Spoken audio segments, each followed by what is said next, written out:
first things first, we're going to need to open up the NES controller, and we will speed up this process because you probably should already know how to do this if you're going to do this mod. So once you've got that controller open, just pop out the board and set the shell aside. We'll come back to that later. So for this particular mod, we're going to use a 3mm rainbow slow change diffuse LED and a 100 ohm resistor. You can find the LED at Handheld Legend. I'll leave the link down below. Make sure you use that. It'll help us out a lot. Next step is you want to find the positive leg of the LED. That's going to be the longer leg. You can see here. And this is going to be the leg that we want to attach the resistor to. You'll just twist the resistor leg around the LED leg like this.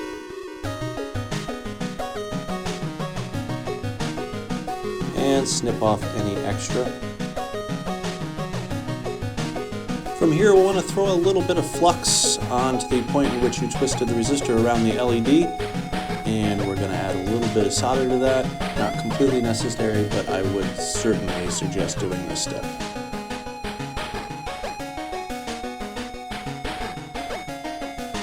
So now the resistor leg is going to get soldered to the very top pin you can see here on the board. We're indicating here.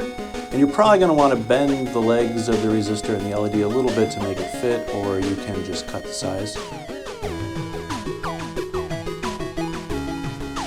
And we're going to solder the negative leg to the very bottom pin, which we're doing now. We'll get that top leg soldered on and we'll show you a still. This is how it should look if you've done it correctly. Now that your board is done, we're going to move on to the shell. So what we want to do is we're going to need to cut out the portion behind the Nintendo logo. What I found works best, make a couple pencil marks at each edge as they align with the logo. So this is going to give you a bit of a guide when you go to start cutting this out, and the pencil marks will be erased very easily at the end. From here, grab a craft knife and see if you can get under one of the corners of this top sticker, because we're going to need to remove that in order to start cutting out the shell itself. It can be a little tricky, and don't worry at the very end if it refuses to stick back down. Put a little crazy glue underneath it and that should stick it back down perfectly fine. You can see on the back here where the Nintendo logo is, there's a bit of a red film which is going to help the light shine through.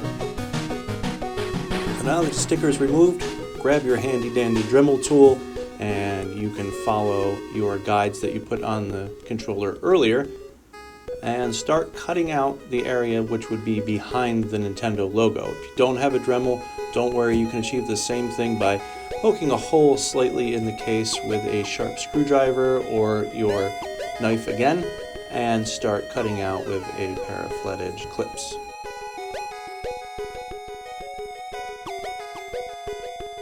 Now this doesn't need to be perfect by any means, and you can always grab a file and clean up your edges.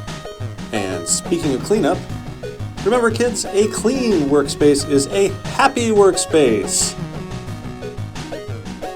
Now that you've finished your cutout and you've cleaned up, it's time to replace that sticker that you took off previously. Like I mentioned before, if you have any edges that won't stick down, they're being a little stubborn, you can always use a little bit of crazy glue. And don't be like me and glue your fingers together. Just put a little dab on there and that should hold the sticker down just fine. So once you get the sticker back on, hold it up to the light and you're going to be able to see where your cutout is and how the light's going to shine through.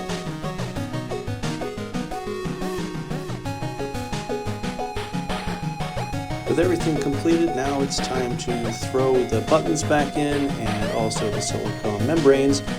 For this particular mod, we chose to use some clear buttons. You can also grab those at Handheld Legend, link down below. Throw the board back in, wrap the wire around, and it's time to button it back up, and you're almost done.